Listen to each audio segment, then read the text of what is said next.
Hello everyone, welcome to Dextra Chem. आज हम लोग बात करने जा रहे हैं हाइड्रोकार्बन्स के पीवाईक्यू 2024 के अप्रैल अटेम्प्ट के बारे में बात करेंगे हम लोगों ने अब अप्रैल अटेम्प्ट के क्वेश्चंस करना शुरू कर दिए हैं, तो उसके वीडियोस लगातार आते रहेंगे। तो लगातार कनेक्टेड रहना है, सारे क्वेश्चंस लगाने हैं और हम लोगों को आगे सीखते रहना है, जिससे कि हमारे मेंस में जनवरी अटेम्प्ट में ही नंबर ज़्यादा से ज़्यादा आ पाए। हम अप्रैल का वेट नहीं करेंगे, ठीक है। तो सारे पीवाईक्यूज और उनकी सेल्फ अटेम्प्ट शीट्स हमें कहाँ मिल जाती हैं? dextercam.in पे पीवाईक्यू पे जाके तुम क्लिक करोगे कोर्सेज में, तो वहाँ पे तुम्हें 21, 22, 23, 24 के सबके पीवाईक्यूज मिल जाएंगे। और धीरे धीरे मैं बाकी भी अपलोड कर ही रहा हूं, तो टेंशन लेने की बात नहीं है। तो स्ट्रेट अवे क्वेश्चन नंबर 1 पे चलते हैं और क्वेश्चन नंबर 1 क्या कर रहा है ये देखते हैं।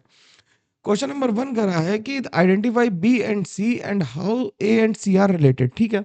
तो बी और सी के बारे में बात करनी, तो बी क्या बन जाएगा भाई? अल्कोहलिक कहने से रिएक्शन करानी है तो क्या होगा? यहाँ पे E2 होगी, यहाँ पे क्या होगी? E2 होगी। अगर एलिमिनेशन होगी तो ये क्या होगा? यहाँ पे H है तो OH माइनस क्या करेगा? यहाँ से H लेगा और Br को निकाल देगा। तो जो B बनेगा वो B क्या बन जाएगा भाई? देखना जरा। और इस वाले Br को क्यों नहीं अटैक किया? क्योंकि Br कैसा है? रेजोनेंस में इन्वॉल्व है, तो ये वाला अटैक नहीं होगा। तो ये क्या बन गया? यहाँ पे बन गई एल्कीन, ठीक है। बी एल्कीन बन गई। अब HBr के साथ ईथर में रिएक्शन कराई तो HBr क्या करेगा? मार्कोनिक ऑफ एडिशन करेगा, और मार्कोनिक ऑफ एडिशन करके क्या बना देगा? मार्कोनिक ऑफ एडिशन करके यहाँ पे Br लगा देगा और यहाँ पे CH3 आ जाएगा, C आ गया। तो ए और सी देखो आपस में कैसे आइसोमर्स हैं। ए और सी आपस में अगर ध्यान से देखोगे तो ये पोजीशन आइसोमर्स है। ब्रोमीन की पोजीशन चेंज हो गई। ये कैसे आइसोमर्स है? पोजीशन आइसोमर्स है। कैसा आइसोमर्स है? पोजीशन आइसोमर्स है। तो हमारे पास बी क्या बन गया? बी बन गया ये, और आंसर हमारा आ गया सी, ठीक है। ठीक है, कोई इसमें दिक्कत की बात नहीं है। तो पहला क्वेश्चन कंप्लीट हो गया। सेकंड क्वेश्चन की तरफ चलते हैं। सेकंड क्वेश्चन क्या कर रहा है? अल्कोहलिक केओएच के साथ हमें अल्काइल हैलाइड को हीट करना है। अब अल्कोहलिक केओएच के साथ हीट करेंगे तो हमारे पास एक एच यहाँ पे है भाई, और एक एच यहाँ पे है। जनरली हमने सीखा है कि उस बीटा से एच निकालो जिसके पास कम एच होते हैं। हमने क्या सीखा है? कि उस बीटा से एच निकालो जिसके पास कम एच होते हैं, यही सीखा ना हम लोगों ने। लेकिन भाई उस बीटा से एच निकालना होगा जो मोस्ट एसिडिक होगा। यहाँ पे तुम्हें एसिडिक स्ट्रेंथ भी कंपेयर करनी होगी। तो उस बीटा से एच निकालो जिसके पास एच ज्यादा भी हो तब भी कोई दिक्कत नहीं, लेकिन वो एसिडिक ज्यादा होना चाहिए। तो ओ एच माइनस यहाँ से एच निकाल के बी आर को यहाँ से निकालेगा, तो फाइनल जो प्रोडक्ट बनेगा, और प्रोडक्ट भी देखो क्या हो रहा है, रेजोनेंस स्टेबलाइज्ड है एल्कीन, तो वो ज्यादा स्टेबल बनेगी। ठीक है, तो आंसर क्या आ जाएगा? आंसर सी आ जाएगा। सवाल को ध्यान से देखना, थोड़ा सा ट्रिक आउट हुआ है इसमें, क्योंकि अगर तुमने सेट रूल को याद रखा है कि उस बीटा से एच निकालो जिसके पास कम एच होते हैं, तो you will get the wrong answer. ठीक है, बिल्कुल मेरी बात समझ में आ रही है आसानी से? कोई दिक्कत, समस्या, परेशानी, मुश्किल नहीं होनी चाहिए। कम ही क्वेश्चन आए हाइड्रोकार्बन से सच, क्योंकि हाइड्रोकार्बन अल्काइलाइड और अल्कोहल से मिला के क्वेश्चन बढ़िया बनता है। केवल इसका क्वेश्चन बनाना थोड़ा सा मुश्किल काम हो जाता है। अगला क्या कर रहा है? अगला कह रहा है कि हमें क्या करना है कि in the given below reaction sequence A and B are respectively. अब देखना जरा क्या हुआ कि हमें क्या बनाना है? यहाँ पे कीटोन बनाना है और यहाँ पे एल्डिहाइड बनाना है, ठीक है। कीटोन और एल्डिहाइड बनाना है तो हमने क्या किया, जरा ध्यान से देखना। पहले O3ZnH2O ले लिया। O3ZnH2O से क्या होगा कि ये एल्डिहाइड बन जाएगा यहाँ पे, और यहाँ पे बन जाएगा कीटोन, ठीक। यहाँ पे आ गया कीटोन। अब हमें यहाँ पे एल्डिहाइड को टच नहीं करना है, केवल कीटोन को कार्बोक्सिलिक एसिड में कन्वर्ट करना है, और एक कार्बन भी कम हो गया है। तो हम क्या कराएंगे? हेलोफॉर्म रिएक्शन कराएंगे। NaOH और I2 से रिएक्शन कराएंगे, तो ये क्या है? हेलोफॉर्म रिएक्शन है। कौन सी रिएक्शन है ये? हेलोफॉर्म की जगह आइडोफॉर्म लिख दें तो बेहतर रहेगा। आयोडोफॉर्म रिएक्शन करानी है, और आइडोफॉर्म रिएक्शन कराने से क्या होगा कि ये यहाँ पे आ जाएगा क्या? CO-Na+, और बन जाएगा। इसे हमें टच नहीं करना पड़ेगा, तो ये ऐसा ही रहेगा। और प्लस क्या बन जाएगा? CH3 बन जाएगा। प्लस क्या बन जाएगा? CH3 बन जाएगा येलो कलर का। तो जो इसका सही आंसर आ जाएगा वो क्या आ जाएगा? आंसर आ जाएगा सी पार्ट हमारा। आंसर क्या आ जाएगा हमारा? सी आ जाएगा। बात समझ में आई? बात समझ में आ गई भाई? ठीक है, आंसर क्या आ जाएगा? सी आ जाएगा। हेलो फॉर्म रिएक्शन करानी पड़ेगी हमें। किसे? बिल्कुल टेस्ट नहीं करना। अगर हम KMnO4 डाल देंगे तो एल्डिहाइड भी अटैक्ड हो जाएगा, और एल्डिहाइड से भी एसिड बन जाएगा, जबकि एल्डिहाइड इंटैक्ट रहा है। तो अगर कहीं पे भी आंसर KMnO4 के साथ दिया हुआ है तो वो गलत दिया हुआ, चाहे वो मेंस वालों ने दिया हुआ किसी ने भी दिया हो, ठीक है। चलो अगला सवाल देखते हैं। अगला सवाल क्या कर रहा है कि given below are the two statement. अब पहले स्टेटमेंट कर रहा है कि nitration of benzene involves the following step. बिल्कुल सही बात है, ये वाली स्टेप फॉलो होती है, जिसमें HNO2 पे HNO3 पे क्या होता है? H2SO4 अटैक कर देता है। कौन अटैक करता है? H2SO4 से क्या करता है? ये H ले लेता है यहाँ से, ठीक। और NO2 प्लस बनता है और बन जाता है वाटर। बिल्कुल ठीक बात है, ये तो पहला स्टेटमेंट तो बिल्कुल ठीक है। कह रहा है कि use of Lewis base promotes the electrophilic substitution reaction in benzene. बिल्कुल गलत बात है, लुईस एसिड चाहिए होता है, लुईस बेस नहीं चाहिए होता है। ES कराने के लिए लुईस एसिड चाहिए होता है, AlCl3 जैसा, FeCl3 जैसा। कैसा चाहिए होता है? हमें लुईस एसिड चाहिए होता है। ठीक है, कोई समस्या मुश्किल परेशानी नहीं। अगला सवाल देखते हैं। अगला सवाल क्या कर रहा है? And identify and in the given chemical reaction sequence, identify in the given, identify A and B लिख देते हैं इसे, ठीक है ना। ए एंड बी मिसिंग हो गया इसमें से, कोई दिक्कत नहीं। Identify A and be in the following given chemical sequence. अब इसमें क्या कर रहा है कि बेंजीन की रिएक्शन ये कौन सी करनी है? ये पहली रिएक्शन जो है फ्रीडल क्राफ्ट एसाइलेशन है। कौन सी है? फ्रीडल क्राफ्ट एसाइलेशन रिएक्शन है। अब फ्रीडल क्राफ्ट एसाइलेशन में क्या होगा कि जब बेंजीन की रिएक्शन होगी इससे, तो ये क्या बन जाएगा? C डबल बॉन्ड O, और यहाँ पे आ जाएगा CH2, यहाँ पे आ जाएगा CH2, और यहाँ पे आ जाएगा C डबल बॉन्ड O और OH। ठीक, ये बन गया। अब ZnHgHCl से क्या होगा? ZnHgHCl से क्या होगा? क्लेमेंसन रिडक्शन होगा। क्लेमेंसन्स रिडक्शन होगा। क्लेमेंसन रिडक्शन से क्या होगा? एल्डिहाइड कन्वर्ट हो जाएंगे किसमें? एल्डिहाइड कन्वर्ट हो जाएंगे किसमें? एल्केन में। एल्डिहाइड और कीटोन हो जाएंगे कन्वर्ट एल्केन में। और कार्बोक्सिलिक एसिड को कुछ नहीं होगा, जब फर्दर हम इसमें H प्लस डालेंगे तो ये ऑक्सीजन का लोन पेयर इससे H ले लेगा। ये ऑक्सीजन के लोन पेयर ने H प्लस लिया, और ये एसाइलियम कार्बोकैटायन बन गया, यहाँ से माइनस वाटर हो जाएगा, और फिर बेंजीन इस पे अटैक कर देगी, और फाइनली क्या बना देगी? फाइनली जो गिवन कंपाउंड है हमें वो प्राप्त हो जाएगा। ठीक है, तो आंसर ये क्या बन गया? ये ए बन गया हमारा, और ये बन गया बी। ये समझ में आया कैसे बना भाई? पहले में क्या किया? फ्रीडल क्राफ्ट एसाइलेशन कराया, एसाइलेशन कराया तो बेंजीन ने किस पे अटैक किया होगा? बेंजीन ने इस पे अटैक किया होगा, कार्बोनिल कार्बन पे। बेंजीन ने कार्बोनिल कार्बन पे अटैक किया होगा, और ये खुल गया होगा। बस सिंपल सी बात है। तो और फिर जिंक से क्लेमेंशन रिडक्शन हुआ, जिससे कीटोन रिड्यूस हो गया किसमें? एल्केन में।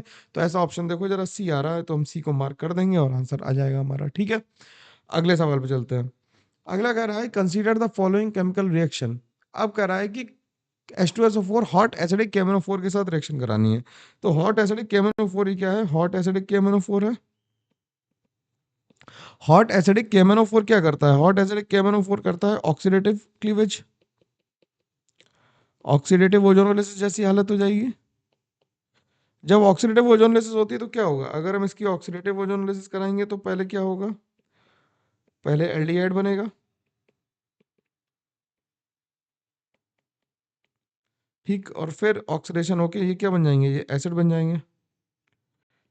तो इससे भी एसिड बन जाएगा और इससे भी एसिड बन जाएगा। अब इसका नाम क्या है? नाम याद रखने के लिए कितने कार्बन बीच में आ रहे हैं? 1 2 3 4 आ रहे हैं, तो हम ओम्स गैप याद रखेंगे। ओम्स गैप तो सबको पता है ना भाई। ओम्स गैप में क्या होता है कि n=0 के लिए O है, 1 के लिए 2 3 4 और 5। O फॉर ओम्स गैप में क्या है? ओम्स गैप में जो O है वो है ऑक्जेलिक एसिड, ठीक, ये मेलेनिक एसिड, ठीक, ये सक्सिनिक एसिड, ग्लूटेरिक एसिड, ये क्या है? एडिपिक एसिड, और ये पिमेलिक एसिड। ओम्स गैप तो है पी, तो ये पिमेलिक एसिड है, ठीक। तो इससे क्या बन गया? ये n=0 1 2 3 4 के लिए आया, तो ये कौन सा एसिड बन गया? एडिपिक एसिड बन गया। ये ओम्स गैप ध्यान रखना है यार, भूलना मत, बहुत जरूरी है, बहुत काम आएगा आगे भी चल के। ठीक है, अगला क्वेश्चन क्या कह रहा है? अगला क्वेश्चन तो निहायत ही सरल क्वेश्चन क्या कह रहा है कि the major product in the following reaction. अब क्या कह रहा है? एल्काइन है ये, ठीक है, एल्काइन है, ये क्या है? एल्काइन है, और एल्काइन की रिएक्शन करानी Na लिक्विड अमोनिया है यार। इसमें थोड़ा सा मैंने करेक्शन कर दो, लिक्विड अमोनिया है, Na लिक्विड अमोनिया, और डाइल्यूट KMnO4 से रिएक्शन करानी है 273 केल्विन पे। ठीक है, तो एल्काइन की रिएक्शन जब होगी तो एल्काइन की रिएक्शन से क्या बनेगा? Na लिक्विड अमोनिया से ट्रांस एल्कीन बन जाएगी, ट्रांस एल्कीन बन जाएगी। और ट्रांस एल्कीन की रिएक्शन जब कराएंगे डाइल्यूट KMnO4 से, डाइल्यूट KMnO4 क्या है? डाइल्यूट कोल्ड KMnO4 क्या है हमारा, क्या है, बेयर्स रिएजेंट है। डाइल्यूट KMnO4 क्या है, बेयर्स रिएजेंट है। बेयर्स रिएजेंट है तो क्या करेंगे, इसमें एडिशन कराएंगे तो क्या बनेगा, रेसिन मिक्सचर बनेगा। हाइड्रोक्सिलेशन होगा और रेसिन मिक्सचर बनेगा। रेसिन मिक्सचर प्लस इसका एनेंशियोमर बनेगा। तो इसमें ऑक्सीजन कितने आ गए, 2 आ गए। तो आंसर हम कितना लिख देंगे, 2 लिख देंगे। ठीक है, अगला सवाल देखो। अगला सवाल क्या कर रहा है कि CH3 CH double bond CH, इस पे एक बार H प्लस H2O कराया। H प्लस H2O कराया तो क्या बन गया होगा भाई, बताना जरा। H प्लस H2O कराया तो बन गया क्या, CH3 CHOH। ये तो मार्कोनिकॉफ एडिशन हो गया। और जब BH3 अब ये HBO है, HBO में क्या करते हैं, एंटी मार्कोनिकॉफ करते हैं। HBO में क्या करते हैं, एंटी मार्कोनिकॉफ करते हैं। सिंपल सी बात है, इसमें क्या करते हैं, एंटी मार्कोनिकॉफ। बिल्कुल, देखो कार्बोकैटायन का रीअरेंजमेंट तक नहीं कराया, इससे आसान बात क्या ही हो सकती है। ठीक, तो OH वहां गया जहां पे ज्यादा हाइड्रोजन थे। तो ये ए क्या आ गया, ए आ गया D और B आ गया B। ठीक है, तो ये ए हो गया, ये B हो गया। ठीक है, चलो भाई अगले सवाल पे चलते हैं। अगला सवाल कह रहा है कि the number of compounds in the following which can not undergo Friedel craft reaction. तो जो बेंजीन से जिनकी इलेक्ट्रॉन डेंसिटी कम होती है वो फ्रीडल क्राफ्ट रिएक्शन नहीं देते हैं। ठीक, those compounds which have low electron density than benzene do not undergo do not undergo do not undergo क्या करेंगे, do not undergo Friedel Crafts reaction, and electron donating groups like OH and aniline also do not undergo, काम की बात है, do not undergo Friedel Crafts reaction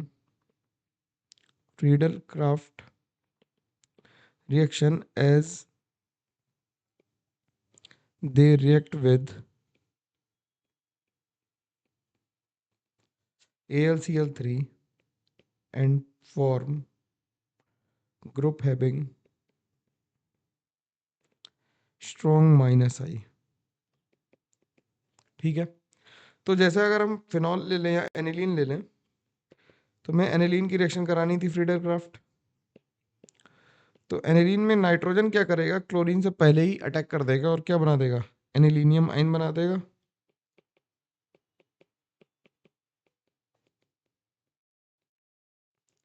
और ये strong minus आई लगाएगा तो ये भी नहीं देगा। ठीक, और कोई इलेक्ट्रॉन विड्रॉइंग ग्रुप लगा हुआ है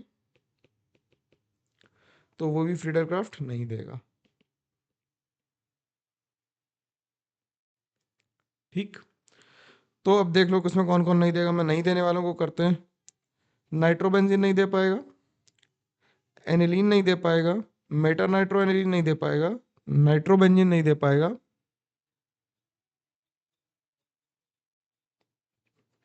ठीक है, तो टोटल कितने नहीं दे पा रहे हैं, 4। तो आंसर क्या लिख देंगे, 4। ठीक है, तो इस तरह से हाइड्रोकार्बन के भी PYQs कंप्लीट हो गए। मैंने कहा था कम टाइम लगेगा इन्हें कंप्लीट करने में, तो ये भी कंप्लीट हो गया। अब हम लोग अगली बार मिलेंगे अल्काइल हैलाइड के साथ। तब तक के लिए thank you very much, take care, bye bye.